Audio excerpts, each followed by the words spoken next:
Chapter 17. How the Balloon was Launched. For 3 days, Dorothy heard nothing from Oz. There were sad days for the little girl, although her friends were all quite happy and contented.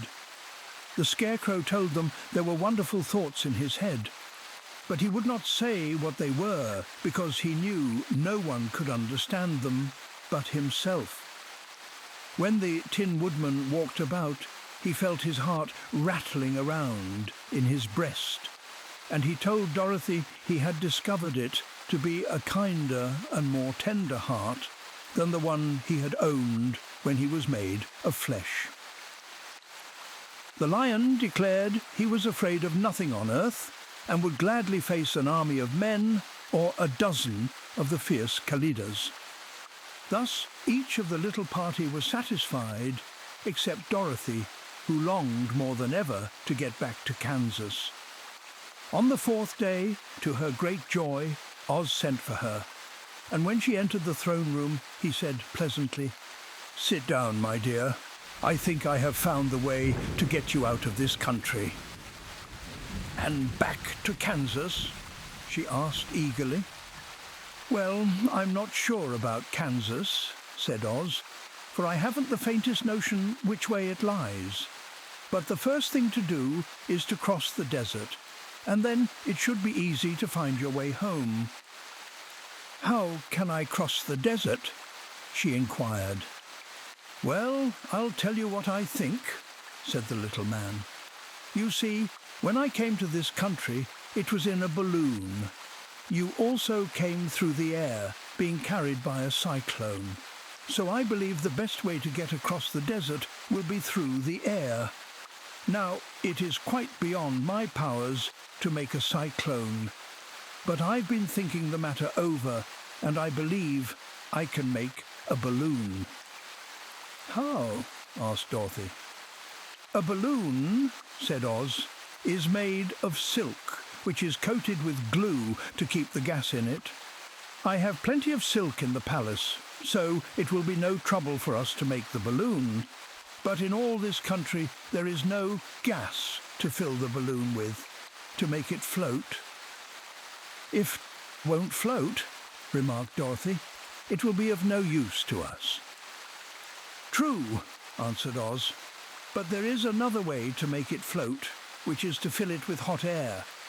Hot air isn't as good as gas, for if the air should get cold, the balloon would come down in the desert, and we should be lost."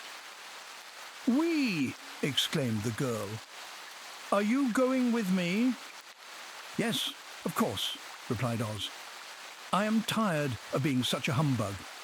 If I should go out of this palace, my people would soon discover I am not a wizard, and then they would be vexed with me for having deceived them. So I have to stay shut up in these rooms all day, and it gets tiresome. I'd much rather go back to Kansas with you and be in a circus again." "I shall be glad to have your company," said Dorothy. "Thank you," he answered. "Now, if you will help me sew the silk together, we will begin to work on our balloon." So Dorothy took a needle and thread, and as fast as Oz cut the strips of silk into proper shape, the girl sewed them neatly together. First there was a strip of light green silk, then a strip of dark green, and then a strip of emerald green. For Oz had a fancy to make the balloon in different shades of the colour about them. It took 3 days to sew all the strips together, but when it was finished, they had a big bag of green silk, more than 20 feet long. Then Oz painted it on the inside with a coat of thin glue, to make it airtight, after which he announced that the balloon was ready. "But we must have a basket to ride in," he said. So he sent the soldier with the green whiskers for a big clothes basket, which he fastened with many ropes to the bottom of the balloon. When it was all ready, Oz sent word to his people that he was going to make a visit to a great brother wizard who lived in the clouds. The news spread rapidly throughout the city, and everyone came to see the wonderful sight. Oz ordered the balloon carried out in front of the palace, and the people gazed upon it with much curiosity. The Tin Woodman had chopped a big pile of wood, and now he made a fire of it, and Oz held the bottom of the balloon over the fire so that the hot air that arose from it would be caught in the silken bag. Gradually, the balloon swelled out and rose into the air until finally the basket just touched the ground. Then Oz got into the basket and said to all the people in a loud voice, "I am now going away to make a visit. While I am gone, the Scarecrow will rule over you. I command you to obey him as you would me." The balloon was by this time tugging hard at the rope that held it to the ground, for the air within it was hot, and this made it so much lighter in weight than the air without that it pulled hard to rise into the sky. "Come, Dorothy," cried the wizard, "hurry up, or the balloon will fly away." "I can't find Toto anywhere," replied Dorothy, who did not wish to leave her little dog behind. Toto had run into the crowd to bark at a kitten, and Dorothy at last found him. She picked him up and ran to ward the balloon. She was within a few steps of it, and Oz was holding out his hands to help her into the basket when, crack, went the ropes, and the balloon rose into the air without her. "Come back!" she screamed. "I can't come back, my dear," called Oz from the basket. "Goodbye! Goodbye!" shouted everyone, and all eyes were turned upward to where the wizard was riding in the basket, rising every moment farther and farther into the sky. And that was the last any of them ever saw of Oz, the wonderful wizard, though he may have reached Omaha safely and be there now, for all we know. But the people remembered him lovingly and said to one another, "Oz was always our friend. When he was here, he built for us this beautiful Emerald City, and now he is gone, he has left the wise Scarecrow to rule over us." Still, for many days they grieved over the loss of the wonderful wizard and would not be comforted.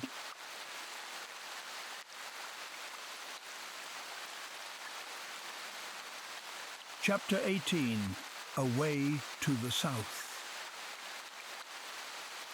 Dorothy wept bitterly at the passing of her hope to get home to Kansas again, but when she thought it all over, she was glad she had not gone up in a balloon, and she also felt sorry at losing Oz, and so did her companions. The Tin Woodman came to her and said, "Truly, I should be ungrateful if I failed to mourn for the man who gave me my lovely heart. I should like to cry a little because Oz is gone, if you will kindly wipe away my tears so that I shall not rust." "With pleasure," she answered, and brought a towel at once. Then the Tin Woodman wept for several minutes, and she watched the tears carefully and wiped them away with the towel. When he had finished, he thanked her kindly and oiled himself thoroughly with his jewelled oil can to guard against mishap. The Scarecrow was now the ruler of the Emerald City, and although he was not a wizard, the people were proud of him. "For," they said, "there is not another city in all the world that is ruled by a stuffed man." And so far as they knew, they were quite right. The morning after the balloon had gone up with Oz, the four travellers met in the throne room and talked matters over. The Scarecrow sat in the big throne, and the others stood respectfully before him. "We are not so unlucky," said the new ruler, "for this palace and the Emerald City belong to us, and we can do just as we please. When I remember that a short time ago I was up on a pole in a farmer's cornfield, and that I am now the ruler of this beautiful city, I am quite satisfied with my lot." "I also," said the Tin Woodman, "am well pleased with my new heart, and really that was the only thing I wished in all the world. For my part, I am content in knowing I am as brave as any beast that ever lived, if not braver," said the Lion modestly. "If Dorothy would only be contented to live in the Emerald City," continued the Scarecrow, "we might all be happy together." "But I don't want to live here," cried Dorothy. "I want to go to Kansas and live with Aunt Em and Uncle Henry." "Well then, what can be done?" inquired the Woodman. The Scarecrow decided to think, and he thought so hard that the pins and needles began to stick out of his brains. Finally he said, "Why not call the winged monkeys and ask them to carry you over the desert?" "I never thought of that," said Dorothy joyfully. "It's just the thing. I'll go at once for the golden cap." When she brought it into the throne room, she spoke the magic words, and soon the band of winged monkeys flew in through an open window and stood beside her. "This is the second time you have called us," said the Monkey King, bowing before the little girl. "What do you wish?" "I want you to fly with me to Kansas," said Dorothy. But the Monkey King shook his head. "That cannot be done," he said. "We belong to this country alone and cannot leave it. There has never been a winged monkey in Kansas yet, and I suppose there never will be, for they don't belong there. We shall be glad to serve you in any way in our power, but we cannot cross the desert. Goodbye." And with another bow, the Monkey King spread his wings and flew away through the window, followed by all his band. Dorothy was almost ready to cry with disappointment. "I have wasted the charm of the golden cap to no purpose," she said, "for the winged monkeys cannot help me." "It is certainly too bad," said the tender-hearted Woodman. The Scarecrow was thinking again, and his head bulged out so horribly that Dorothy feared it would burst. "Let us call in the soldier with the green whiskers," he said, "and ask his advice." So the soldier was summoned and entered the throne room timidly, for while Oz was alive, he never was allowed to come further than the door. "This little girl," said the Scarecrow to the soldier, "wishes to cross the desert. How can she do so?" "I cannot tell," answered the soldier, "for nobody has ever crossed the desert unless it is Oz himself." "Is there no one who can help me?" asked Dorothy earnestly. "Glinda might," he suggested. "Who is Glinda?" inquired the Scarecrow. "The Witch of the South. She is the most powerful of all the witches and rules over the Quadlings. Besides, her castle stands on the edge of the desert, so she may know a way to cross it." "Glinda is a good witch, isn't she?" asked the child. "The Quadlings think she is good," said the soldier, "and she is kind to everyone. I have heard that Glinda is a beautiful woman who knows how to keep young in spite of the many years she has lived." "How can I get to her castle?" asked Dorothy. "The road is straight to the south," he answered, "but it is said to be full of dangers to travellers. There are wild beasts in the woods and a race of queer men who do not like strangers to cross their country. For this reason, none of the Quadlings ever come to the Emerald City." The soldier then left them, and the Scarecrow said, "It seems, in spite of dangers, that the best thing Dorothy can do is to travel to the land of the South and ask Glinda to help her. For of course, if Dorothy stays here, she will never get back to Kansas." "You must have been thinking again," remarked the Tin Woodman. "I have," said the Scarecrow. "I shall go with Dorothy," declared the Lion, "for I am tired of your city and long for the woods and the country again. I am really a wild beast, you know. Besides, Dorothy will need someone to protect her." "That is true," agreed the Woodman. "My axe may be of service to her, so I also will go with her to the land of the South." "When shall we start?" asked the Scarecrow. "Are you going?" they asked in surprise. Certainly, if it wasn't for Dorothy, I should never have had brains. She lifted me from the pole in the cornfield and brought me to the Emerald City. So my good luck is all due to her, and I shall never leave her until she starts back to Kansas for good and all." "Thank you," said Dorothy gratefully. "You are all very kind to me, but I should like to start as soon as possible." "We shall go tomorrow," turned the Scarecrow. "So now let us all get ready, for it will be a long journey."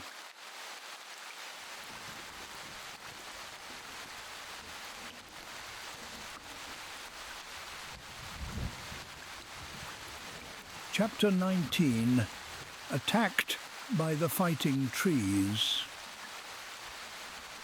The next morning, Dorothy kissed the pretty green girl goodbye, and they all shook hands with the soldier with the green whiskers, who had walked with them as far as the gate. When the guardian of the gate saw them again, he wondered greatly that they could leave the beautiful city to get into new trouble.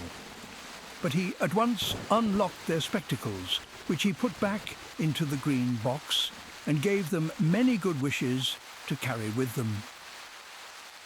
"You are now our ruler," he said to the Scarecrow, "so you must come back to us as soon as possible." "I certainly shall, if I am able," the Scarecrow replied, "but I must help Dorothy to get home first." As Dorothy bade the good-natured guardian a last farewell, she said, "I have been very kindly treated in your lovely city, and everyone has been good to me. I cannot tell you how grateful I am." "Don't try, my dear," he answered. "We should like to keep you with us, but if it is your wish to return to Kansas, I hope you will find a way." He then opened the gate of the outer wall, and they walked forth and started upon their journey. The sun shone brightly as our friends turned their faces toward the land of the South. They were all in the best of spirits and laughed and chatted together. Dorothy was once more filled with the hope of getting home, and the Scarecrow and the Tin Woodman were glad to be of use to her. As for the Lion, he sniffed the fresh air with delight and whisked his tail from side to side in pure joy at being in the country again, while Toto ran around them and chased the moths and butterflies, barking merrily all the time. "City life does not agree with me at all," remarked the Lion as they walked along at a brisk pace. "I have lost much flesh since I lived there, and now I am anxious for a chance to show the other beasts how courageous I have grown." They now turned and took a last look at the Emerald City. All they could see was a mass of towers and steeples behind the green walls, and high up above everything the spires and dome of the Palace of Oz. "Oz was not such a bad wizard after all," said the Tin Woodman, as he felt his heart rattling around in his breast. "He knew how to give me brains, and very good brains too," said the Scarecrow.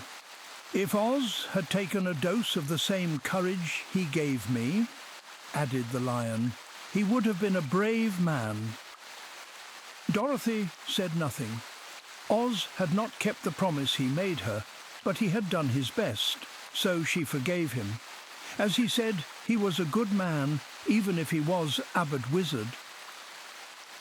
The first day's journey was through the green fields and bright flowers that stretched about the Emerald City on every side. They slept that night on the grass, with nothing but the stars over them, and they rested very well indeed. In the morning they travelled on until they came to a thick wood. There was no way of going around it, for it seemed to extend to the right and left as far as they could see, and besides, they did not dare change the direction of their journey for fear of getting lost. So they looked for the place where it would be easiest to get into the forest. The Scarecrow, who was in the lead, finally discovered a big tree with such wide spreading branches that there was room for the party to pass underneath. So he walked forward to the tree, but just as he came under the first branches, they bent down and twined around him, and the next minute he was raised from the ground and flung headlong among his fellow travellers. This did not hurt the Scarecrow, but Ita surprised him, and he looked rather dizzy when Dorothy picked him up. "Here is another space between the trees," called the Lion. "Let me try it first," said the Scarecrow, "for it doesn't hurt me to get thrown about." He walked up to another tree as he spoke, but its branches immediately seized him and tossed him back again. "This is strange," exclaimed Dorothy. "What shall we do?" "The trees seem to have made up their minds to fight us and stop our journey," remarked the Lion. "I believe I will try it myself," said the Woodman, and shouldering his axe, he marched up to the first tree that had handled the Scarecrow so roughly. When a big branch bent down to seize him, the Woodman chopped at it so fiercely that he cut it in two. At once the tree began shaking all its branches as if in pain, and the Tin Woodman passed safely under. "Come on!" he shouted to the others. "Be quick!" They all ran forward and passed under the tree without injury, except Toto, who was caught by a small branch and shaken until he howled. But the Woodman promptly chopped of the branch and set the little dog free. The other trees of the forest did nothing to keep them back, so they made up their minds that only the first row of trees could bend down their branches, and that probably these were the policemen of the forest, and given this wonderful power in order to keep strangers out of it. The four travellers walked with ease through the trees until they came to the further edge of the wood. Then, to their surprise, they found before them a high wall, which seemed to be made of white china. It was smooth, like the surface of a dish, and higher than their heads. "What shall we do now?" asked Dorothy. "I will make a ladder," said the Tin Woodman, "for we certainly must climb over the wall." Chapter 20. The Dainty China Country. While Tin Woodman was making a ladder from wood, which he found in the forest, Dorothy lay down and slept, for she was tired by the long walk. The Lion also curled himself up to sleep, and Toto lay beside him. The Scarecrow watched the Woodman while he worked and said to him, "I cannot think why this wall is here, nor what it is made of." "Rest your brains and do not worry about the wall," replied the Woodman. "When we have climbed over it, we shall know what is on the other side." After a time, the ladder was finished. It looked clumsy, but the Tin Woodman was sure it was strong and would answer their purpose. The Scarecrow waked Dorothy and the Lion and Toto and told them that the ladder was ready. The Scarecrow climbed up the ladder first, but he was so awkward that Dorothy had to follow close behind and keep him from falling off. When he got his head over the top of the wall, the Scarecrow said, "Oh, my!" "Go on," exclaimed Dorothy. So the Scarecrow climbed further up and sat down on the top of the wall, and Dorothy put her head over and cried, "Oh, my!" just as the Scarecrow had done. Then Toto came up and immediately began to bark, but Dorothy made him be still. The lion climbed the ladder next, and the Tin Woodman came last, but both of them cried, "Oh, my!" as soon as they looked over the wall. When they were all sitting in a row on the top of the wall, they looked down and saw a strange sight. Before them was a great stretch of country having a floor as smooth and shining and white as the bottom of a big platter. Scattered around were many houses made entirely of china and painted in the brightest colours. These houses were quite small, the biggest of them reaching only as high as Dorothy's waist. There were also pretty little barns with china fences around them, and many cows and sheep and horses and pigs and chickens, all made of china, were standing about in groups. But the strangest of all were the people who lived in this queer country. There were milkmaids and shepherdesses with bright-coloured bodices and golden spots all over their gowns, and princesses with most gorgeous frocks of silver and gold and purple, and shepherds, dressed in knee breeches with pink and yellow and blue stripes down them, and golden buckles on their shoes, and princes with jewelled crowns upon their heads, wearing ermine robes and satin doublets, and funny clowns in ruffled gowns with round red spots upon their cheeks and tall pointed caps. And, strangest of all, these people were all made of china, even to their clothes, and were so small that the tallest of them was no higher than Dorothy's knee. No one did so much as look at the travellers at first, except one little purple china dog with an extra-large head, which came to the wall and barked at them in a tiny voice, afterwards running away again. "How shall we get down?" asked Dorothy. They found the ladder so heavy they could not pull it up, so the Scarecrow fell off the wall and the others jumped down upon him so that the hard floor would not hurt their feet. Of course, they took pains not to light on his head and get the pins in their feet. When all were safely down, they picked up the Scarecrow, whose body was quite flattened out, and patted his straw into shape again. "We must cross this strange place in order to get to the other side," said Dorothy, "for it would be unwise for us to go any other way except due south." They began walking through the country of the China people, and the first thing they came to was a China milkmaid milking a China cow. As they drew near, the cow suddenly gave a kick and kicked over the stool, the pail, and even the milkmaid herself, all falling on the china ground with a great clatter. Dorothy was shocked to see that the cow had broken her leg short off, and that the pail was lying in several small pieces, while the poor milkmaid had a nick in her left elbow. "There!" cried the milkmaid angrily. "See what you have done! My cow has broken her leg, and I must take her to the mender's shop and have it glued on again. What do you mean by coming here and frightening my cow?" "I'm very sorry," returned Dorothy. "Please forgive us."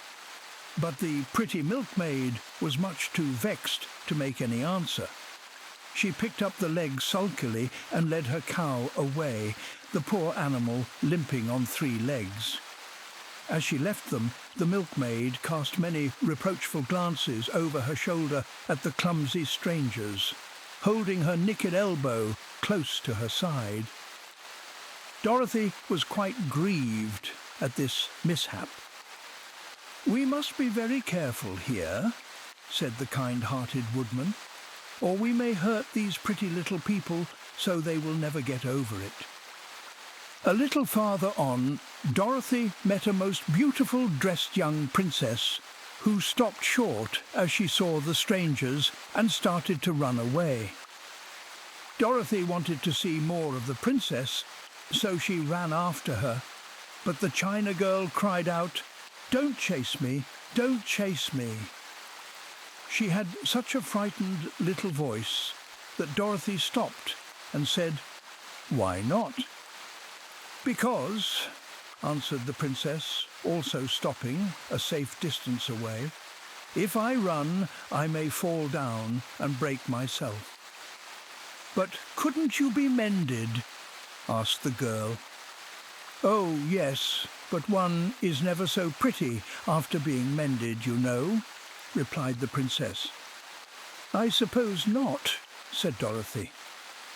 "Now, there is Mr. Joker, one of our clowns," continued the China lady, "who is always trying to stand upon his head. He has broken himself so often that he is mended in 100 places and doesn't look at all pretty. Here he comes now, so you can see for yourself." Indeed, a jolly little clown now came walking toward them, and Dorothy could see that, in spite of his pretty clothes of red and yellow and green, he was completely covered with cracks, running every which way and showing plainly that he had been mended in many places. The clown put his hands in his pockets, and after puffing out his cheeks and nodding his head at them saucily, he said, "My lady fair, why do you stare at poor old Mr. Joker? You're quite as stiff and prime as if you'd eaten up a poker." "Be quiet, sir," said the princess. "Can't you see these are strangers and should be treated with respect?" "Well, that's respect, I expect," declared the clown, and immediately stood upon his head. "Don't mind Emma Joker," said the princess to Dorothy. "He is considerably cracked in his head, and that makes him foolish." "Oh, I don't mind him a bit," said Dorothy. "But you are so beautiful," she continued, "that I'm sure I could love you dearly. Won't you let me carry you back to Kansas and stand you on Aunt Em's mantel shelf? I could carry you in my basket." "That would make me very unhappy," answered the China princess. "You see, here in our own country we live contentedly and can talk and move around as we please. But whenever any of us are taken away, our joints at once stiffen, and we can only stand straight and look pretty. Of course, that is all that is expected of us when we are on mantel shelves and cabinets and drawing-room tables, but our lives are much pleasanter here in our own country." "I would not make you unhappy for all the world," exclaimed Dorothy. "So I'll just say goodbye." "Goodbye," replied the princess. They walked carefully through the China country. The little animals and all the people scampered out of their way, fearing the strangers would break them, and after an hour or so the travellers reached the other side of the country and came to another China wall. It was not as high as the first, however, and by standing upon the lion's back they all managed to scramble to the top. Then the lion gathered his legs under him and jumped on the wall.